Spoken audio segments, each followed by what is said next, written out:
Good afternoon, everyone. So today, my name is Arne. Today I'll be talking to you about exploiting CMMS data for predictive maintenance, an application in the pharmaceutical industry.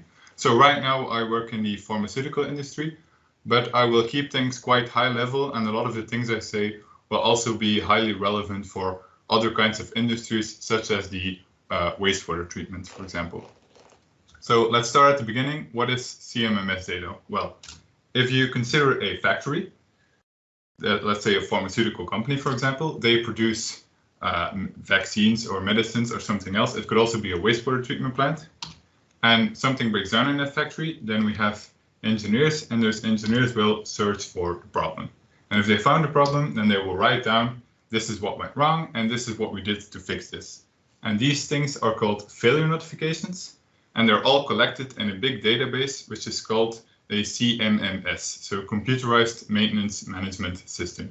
So you can kind of think of this as similar to a SCADA system, but a SCADA system is for numerical data and a CMMS is for textual data. So we're going to analyze failure logs.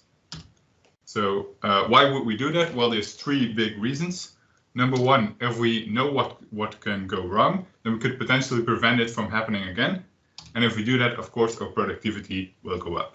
So that's the first application. Secondly, even if we can't prevent the problem, if we know how likely it is to occur, then we could improve our planning. And that's very important for wastewater treatment plants, for example, because they're designed for 20 or 30 years. So it's very important that you have some long-term planning and you consider, okay, what happens if something goes wrong and this plant will no longer operate optimally.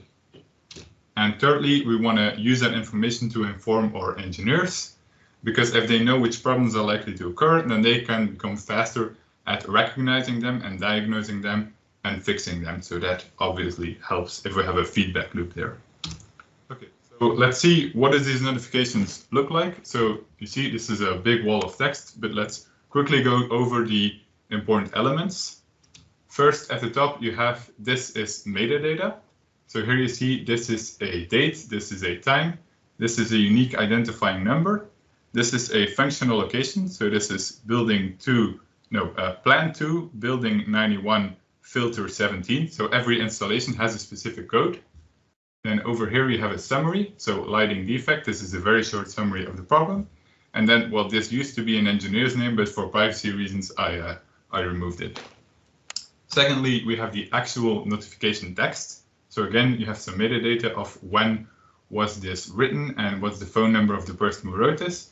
And then you see here with a little star, it's freeform text. And here you see lamp broken, no new one in storage. So this is freeform text entered by the engineer. And this is what we're going to use to try and analyze. So he just said the lamp is broken and we didn't find a new one in storage. Over here you have the object part. These are specific labels. So these are called cause codes. And those are labels which say something about the failure. So you can classify these failures into specific types.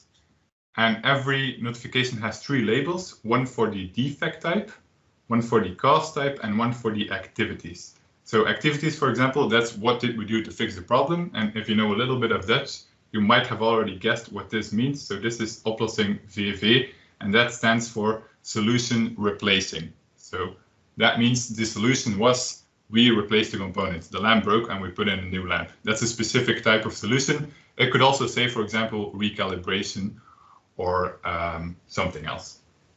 And then at the bottom, you have all of the entries of the failure notification. So this over here is the main entry, but you can also have secondary entries.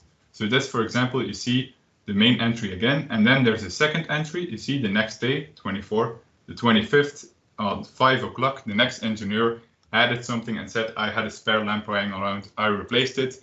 The problem is resolved, the notification is closed. So if you have a very complicated problem, you can have 5 or 6 entries from different people who worked on the problem until it's fixed. So this is what these notifications look like. How many of these notifications do we have? Well, if you have a big chemical production site or a pharmaceutical company, you can easily have thousands of these notifications per year. And the word count is quite long. You can reach over 1 million words with all of these notifications combined. So 1 million words, that's maybe hard to imagine something. Well, the entire Harry Potter series is 1 million words. So imagine it's a cold January morning. Your boss walks into your office, he's carrying 7 books, he puts them down on your desk and he says, this is everything that went wrong last year in the company. Please analyze it, give some recommendations and have a report on my desk by Friday. So of course, you're not going to start reading all of that manually. It's way too much data. It's completely unfeasible. So we're going to develop some AI tools to assist us with this. And there's 3 big types of tools we can use, and I'm going to briefly discuss each of them.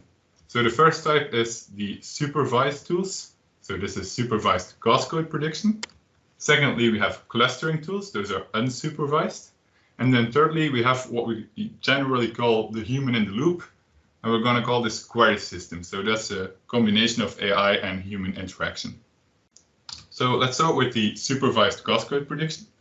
What are we doing over there? Well, remember, each of these failure notifications have these kind of labels associated with it, which say, for example, it's a mechanical problem caused by wear and tear, and the solution was to replace the component, or for a different problem, it might be an electrical problem caused by a measuring error, and the solution was to recalibrate the sensor. So we have these kind of labels. So the first thing we could do is we could make a supervised system which uses the free-form text to predict these labels. And that would be very useful because then we don't have to manually add them anymore. And if we change the labels, we can automatically relabel all of the old data.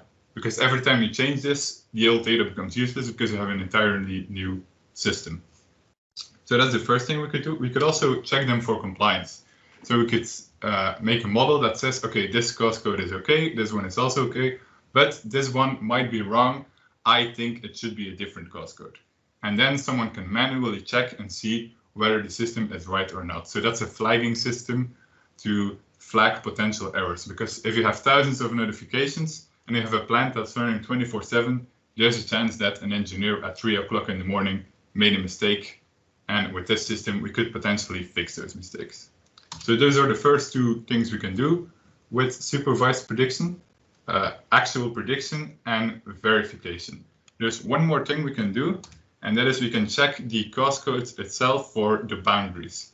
Because what could happen is a situation like this, where you have, let's say, the cause code defect component, and then you have other cause codes which overlap. You have specific problems where it's a defect component, but it's also an electrical problem, for example. And then you would have a situation where both labels could apply. And you can't have that because cause codes are supposed to be mutually exclusive with clear boundaries so that there's no ambiguity for the engineers. So this is one potential problem you could have, overlap. What you could also have is this, where you have a cause code that, for example, says operating error or overloading. That's an actual cause code from my research. And this is one cause code, but this is actually 2 different problems. And then what could happen is if you train a model, then the model could say, oh, I only care about this one, and then this other one is very small, and that gets kind of ignored, and then you have a 90% predictive accuracy. But that's, of course, not good. You want clear cause codes with clear boundaries and clear categories. So this is the cause code boundaries. That's another thing you could do. You could check whether your cause codes are good or not. So the techniques we use for that, I'm just going to mention them. We don't have time to go into detail, but if you have any questions about them, I can answer them at the end of the presentation. So we use natural language processing, and there's 2 big things we can do. First, we can do a bag of words representation with a random forest classifier. That's the first approach. Or you can do a text embedding with a convolutional neural network. That's the second big approach. So that was supervised prediction. Now we are going to go to clustering. What is clustering? Well, clustering is you take a group of documents and you divide them into specific smaller groups, smaller subsets of highly similar documents. And then our hope is, of course, that these small subgroups indicate a specific kind of failure. So with that, we could unsupervised, we don't need the labels, but we could find specific problems. And then one thing you can do is you can take one of these groups and you can make a word cloud. And a word cloud looks like this. And you just take all of the words and you plot them, and the size is related to how many times the word appears in this specific group of notifications compared to the other groups. So here you see these are the words which appear more often in this specific group. And if you know a little bit of Dutch and you know something about the installation, then you've probably seen this over here at the top, ledigingsklep. That stands for emptying valve, and it's a known problem that sometimes the emptying valve at the bottom of the dryer doesn't open at the end of the process. That's a specific problem. And we can make these clusters with latent Dirichlet allocation. It's a specific technique. And finally, we have query systems. So what is a query? Well, a query is basically a question. So the engineer could ask, for example, give me all of the nitrogen leaks. It's more of a command, but that's a specific natural language command that you can give the AI system. And then the AI can parse that statement, can understand what you mean, and can give you a specific subset which applies to your query of the nitrogen leaks. So that's the first phase, that's the searching phase. And then we can add a second phase, which is a suggestion phase, where the computer, the AI system, looks at your query and says, well, maybe you're also interested in these other things which are related, for example, ING, which stands for industrial nitrogen gas, or N2, which is also nitrogen, of course. And then the engineer could say, oh, I didn't think of that before. I can use that information to adapt my query and expand it and get more relevant information. So that's the idea of a query system.